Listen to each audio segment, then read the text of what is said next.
اور ابھی آپ کو بورڈز امتحانات میں شامل پرائیویٹ اسٹوڈنٹس کے لیے مشکلات، تعلیمی بورڈز پرائیویٹ اسٹوڈنٹس کو پروموٹ نہ کرنے پر غور کر رہے ہیں۔ شاہ خالد اپڈیٹ کیجئے۔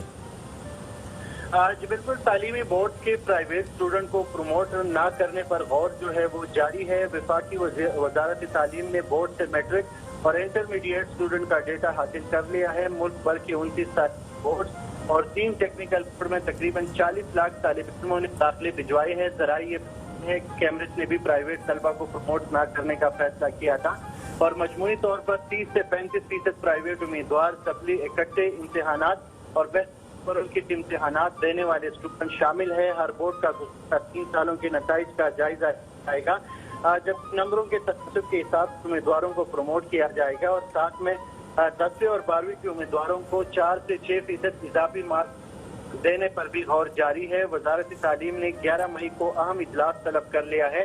ملک بھر کے تعلیمی بورڈ کے چیئرمینوں کو ویڈیو لنک پر اجلاس میں شرکت کی ہدایت کر دی گئی۔ اجلاس میں 9ویں اور 11ویں کے طالب علم کے لیے بھی امتحانات لینے کے بارے میں بھی غور جاری ہے اور ساتھ میں بورڈ امتحانات میں شامل پرائیویٹ اسٹوڈنٹ کے لیے یہ بری خبر ہے اور تعلیمی بورڈ کی پرائیویٹ اسٹوڈنٹ کو پروموٹ نہ کرنے پر غور جو ہے وہ جاری ہے۔ جی